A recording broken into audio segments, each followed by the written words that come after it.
नमः नमामि सद्गुरु महाराज सद्गुरु निरात महाराजनो जय पधारेला हरि गुरु संतनो कृष्ण कन्हैया लाल की जय।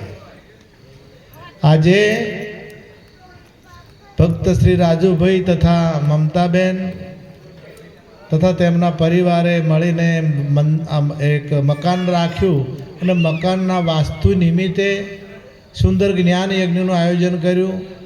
દિવસે એમણે જમણવાન પર રાખેલો અને કેટલાય ભક્તો સગા વાલાઓ પ્રસાદ લેવા પણ પધાર્યા હતા।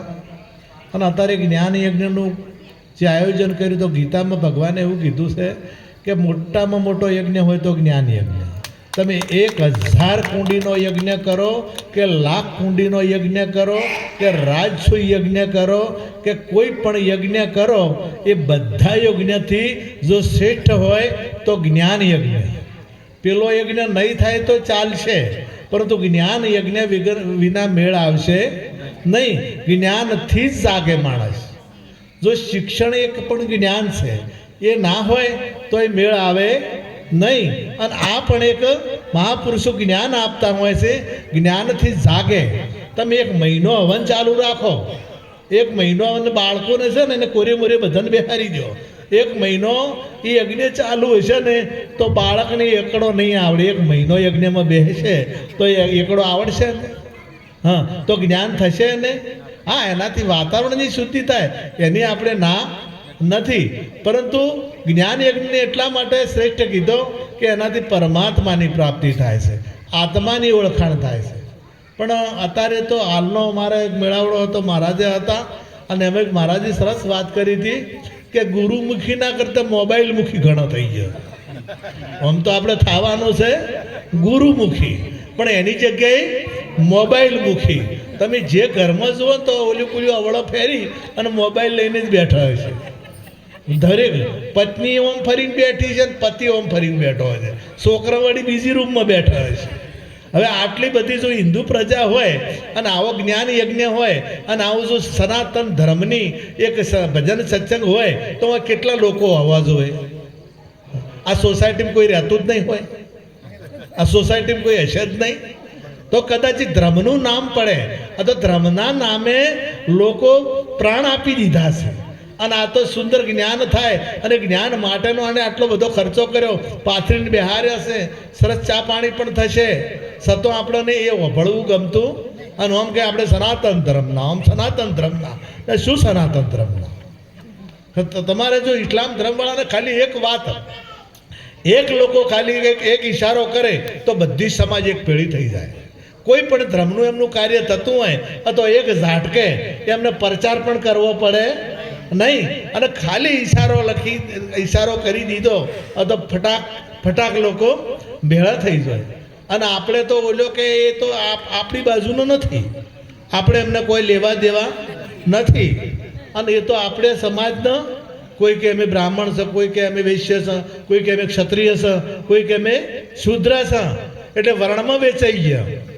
વર્ણમાં બીજી સમાજોમાં વર્ણના વિકાર નથી, અને જ્યાર સુધી વર્ણનો વિકાર હશે ત્યાર સુધી એકતા નહીં આવે।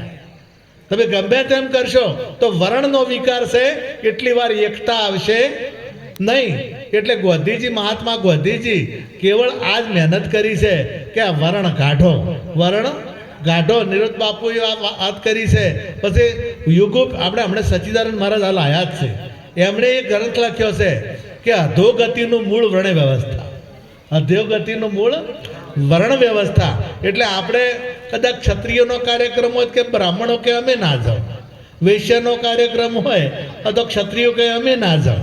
હવે આ જે ભાગલા પડી જાય છે, ભાગલા ભગવાન એક છે, પરમાત્મા બધાયનો એક છે, પરમાત્મા જુદો નથી।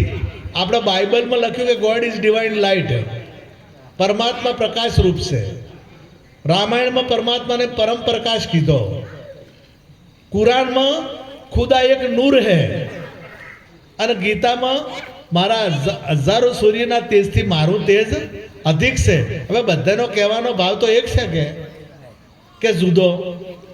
આ ટાયર છે ને ટાયર એ સિયાટ કંપનીના હોય, એ ડનલોપના હોય, એ એમઆરએફના હોય, અલગ અલગ કંપનીના ટાયર હોય, પણ હવા જે હવા છે એ કોઈ કંપનીની હોય? હા, એ હવા બધાય મેઘ, પણ એ ગમે તે કંપનીના ટાયર હોય, પણ હવામાં એક જ હોય.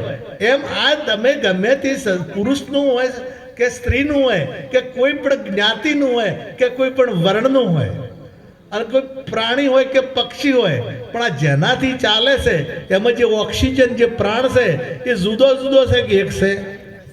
આ બધામાં જે પ્રાણ છે એ એક છે કે જુદો?